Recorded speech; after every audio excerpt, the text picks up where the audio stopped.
Good morning ninth class students. देखिए आज मैं आप लोगों को करवाऊंगा हीरोज फॉर्मूला। ठीक है, जो आपका चैप्टर नंबर 12 है वो करवाऊंगा आज मैं आपको। ठीक है, देखिए सबसे पहले area of right angle triangle, इसका फॉर्मूला होता है बेटा एरिया का 1/2 AB के बराबर, और पेरीमीटर होता है A plus B plus C के बराबर। जैसे ये आपका राइट एंगल ट्राइंगल है, ठीक है, ये आपका A है, ये आपका B है, तो 1/2 बेस इंटू हाइट होता है, तो बेस आपका B है और ये आपकी हाइट 1/2 AB हो गया। ठीक है, और पेरीमीटर ABC तीनों को जोड़ दो, वो आपका क्या जाएगा, पेरीमीटर। इसी प्रकार से आइसोसेल्स ट्राइंगल के अंदर A/4 √4x² माइनस A², जो आपका आइसोसेल्स ट्राइंगल होता है, जैसे ये एक ट्राइंगल दे रखा है ABC, ये दोनों साइड आपस में इक्वल हैं और ये आपका बेस है, तो x का मतलब इक्वल साइड्स, a का मतलब बेस। ठीक है, और जो इसका पेरीमीटर होता है वो होता है a + 2x के बराबर। इक्विलेटरल ट्राइंगल के अंदर तीनों साइड्स बराबर होती हैं, तो एरिया होता है √3/4 A² के बराबर और पेरीमीटर होता है 3a के बराबर। आपका फर्स्ट पेज है, उसके अंदर सारी चीजें दे रखी हैं। रेक्टेंगल होता है लेंथ इंटू ब्रेड्थ, और ये हो गया 2 × L + B। Area of rectangle length into breadth, और पेरीमीटर होता है ट्वाइस ऑफ L + B। ये आप लोगों ने छोटी क्लासेस के अंदर भी पढ़ा है। स्क्वायर के अंदर चारों साइड बराबर होती हैं, तो ये हो गया A² के बराबर और पेरीमीटर हो गया आपका 4a। पैरेललोग्राम के अंदर ये आपका पैरेललोग्राम है, ये आपकी लेंथ है और ये आपकी हाइट हो गई, परपेंडिकुलर डाल दिया, तो वो हो गया एरिया लेंथ इंटू हाइट के बराबर और perimeter twice of L + B। Trapezium, ये आपका एक ट्रेपीजियम है, ये आपकी A है, ये आपकी B है और ये आपकी हाइट हो गई, तो एरिया होता है 1/2 A + B इंटू हाइट के बराबर, और पेरीमीटर इन सारी साइड्स को जोड़ दो, वो आपका पेरीमीटर आ जाएगा। ये आपका रोम्बस है। ठीक है, तो रोम्बस किसके बराबर होता है, 1/2 पहला डायगोनल और दूसरा डायगोनल, इन दोनों को आपस में मल्टीप्लाई कर दो, वो आपका क्या होता है, रोम्बस का एरिया। और पेरीमीटर होता है ट्वाइस ऑफ D1² + D2² का स्क्वायर रूट के बराबर। ठीक है, अब देखिए क्वेश्चन है आपका पहला। ठीक है, देखिए क्वेश्चंस मैं बुक के अंदर ही बता देता हूं। पहला क्वेश्चन क्या है, the area of A triangle ABC is 8 centimetre square in which AB = AC = 4 centimetre, A = 90 degree. ठीक है, देखिए ये आपका एक राइट एंगल ट्राइंगल दे रखा है। ठीक है, A, B और C के बराबर। ठीक है, एंगल A 90 डिग्री का है, राइट एंगल ट्राइंगल बन गया। AB आपका कितना है, 4 सेंटीमीटर, और AC आपका 4 सेंटीमीटर के बराबर। ठीक है, तो एरिया होता है 1/2 बेस इंटू हाइट के बराबर, तो 1/2 बेस भी 4 है और हाइट भी 4 है, 2 के बराबर, 8 सेंटीमीटर स्क्वायर। ठीक है, तो क्वेश्चन क्या था आपको, write whether the following statement are true और false.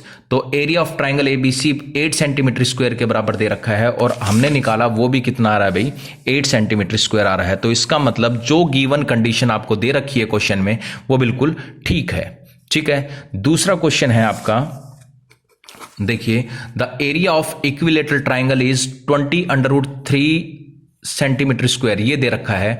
Whose side is 8 centimetre, side दे रखी है। इक्विलेटरल ट्राइंगल में तीनों साइड इक्वल होती हैं, तो A बराबर 8 सेंटीमीटर दे रखा है। एरिया आपको दे रखा है 20√3 सेंटीमीटर स्क्वायर के इक्वल। ठीक है, तो एरिया का फॉर्मूला होता है इक्विलेटरल ट्राइंगल का A² बराबर 20√3 के बराबर। ये एरिया का फॉर्मूला है, तो √3 से √3 कैंसिल हो गया, A² आ गया 80 के इक्वल, तो A बराबर हो गया √80। ठीक है, अब √80 का मतलब क्या हो गया, लेकिन आपको क्या निकालना था, A बराबर, इसको आप क्या लिख सकते हैं, 4 × 20 लिख सकते हैं, तो ये आपके पास आ गया 2√20 के बराबर। लेकिन आपका क्या दे रखा है इसमें, 20√3 सेंटीमीटर स्क्वायर आना चाहिए, लेकिन आपका नहीं आ रहा है, तो इसका मतलब ये स्टेटमेंट क्या है, फॉल्स है। ठीक है, थर्ड क्या है, the base and corresponding altitude of a parallelogram. देखिए इस प्रकार से ये आपका एक पैरेललोग्राम दे रखा है, इसका बेस आपको दे रखा है, बेस, ये बेस है आपका, ये दे रखा है 10 सेंटीमीटर, और ये आपकी हाइट दे रखी है 3.5 सेंटीमीटर। ठीक है, एरिया दे रखा है पैरेललोग्राम का 30 सेंटीमीटर स्क्वायर के बराबर। ठीक है, तो इसका एरिया निकाल के देखो, एरिया का फॉर्मूला होता है लेंथ इंटू हाइट, तो ये हो गया 10 × 3.5, तो अपॉन में 10 करोगे, 10 से 10 कैंसिल, 35 सेंटीमीटर स्क्वायर। ये 35 सेंटीमीटर स्क्वायर, ये 30 सेंटीमीटर स्क्वायर, तो दोनों अलग अलग आ रहे हैं, तो इसका मतलब जो स्टेटमेंट है वो क्या है, फॉल्स है। ठीक है, अब देखिए next question, the length and breadth of a room are in the ratio 3:2। जो लेंथ और ब्रेड्थ है उसका रेशियो दे रखा है 3:2 के बराबर। Its area is 216 metre square, find its perimeter. एक रेक्टेंगल है, उसका लेंथ और ब्रेड्थ का रेशियो आपको दे रखा है, एरिया दे रखा है, आपको पेरीमीटर निकालना है। ठीक है, तो क्या हो जाएगा, लेट द लेंथ ऑफ, ये सेकंड क्वेश्चन है, let the length of room की जो लेंथ है उसको मान लेते हैं 3x और ब्रेड्थ है उसको हम मान लेते हैं 2x के बराबर, क्योंकि 3:2 आपको दे रखा है। ठीक है, ये दे रखा है। अब एरिया आपको दे रखा है 216 मीटर स्क्वायर के बराबर। एरिया का फॉर्मूला होता है length into breadth.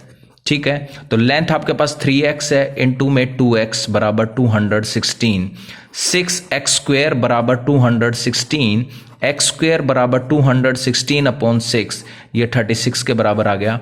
x square बराबर 36 है, स्क्वायर को यहां पर लेके आओगे तो अंडर रूट बन गया, तो x की वैल्यू आ गई 6 के इक्वल। x किसके इक्वल आ गया, 6 के इक्वल आ गया। ठीक है, आई बात समझ में। अब देखिए लेंथ किसके इक्वल आ जाएगी, आपकी जो लेंथ है आपकी 3x, वो हो जाएगी 3 इंटू 6, 18 के इक्वल। ठीक है, 18 मीटर। और ब्रेड्थ आपकी किसके इक्वल हो जाएगी, 2x, 2 इंटू 6, 12 मीटर के इक्वल। ठीक है, अब आपको क्या निकालना है, पेरीमीटर निकालना है, वो होता है ट्वाइस l प्लस b के बराबर, 2 इंटू 18 प्लस 12, तो ये हो गया 2 इंटू 30, किसके बराबर आ गया, 60 मीटर के इक्वल। ठीक है, इसके बाद देखिए the perimeter of a square is 48 metre. Perimeter आपको दे रखा है 48 मीटर, मतलब स्क्वायर का पेरीमीटर। तो let the side of square, let the side of square आप मान लीजिए a मीटर के बराबर, क्योंकि सारी की सारी साइड इक्वल होती हैं। ठीक है, तो 4a आपका किसके बराबर हो गया, 48 के बराबर। a बराबर 48 अपॉन 4, 12 के बराबर। तो स्क्वायर की साइड आपकी 12 मीटर के इक्वल आ गई। ठीक है, इसके बाद क्वेश्चन में दे रखा है the area of a rectangle is 4 metre square less, मतलब जो रेक्टेंगल का एरिया है वो स्क्वायर के एरिया से 4 मीटर स्क्वायर कम है। ठीक है, मतलब area of rectangle is equals to area of square minus 4k, ये दे रखा है। ठीक है, तो area of rectangle length into breadth a square minus 4 के बराबर। तो लेंथ आपको, और रेक्टेंगल की लेंथ आपको दे रखी है 14 इंटू b, ब्रेड्थ आपको निकालनी है, और स्क्वायर का साइड आपने निकाली 12 का square minus 4, 14 into b is equal to 144 minus 4, 14 into b बराबर 140, b बराबर आपका आ गया 140 अपॉन 14, किसके इक्वल आ गया, 10 के इक्वल। b की वैल्यू आ गई 10 मीटर, ये आपकी आ गई ब्रेड्थ। ठीक है, बाकी क्वेश्चंस नेक्स्ट वीडियो में करवाऊंगा।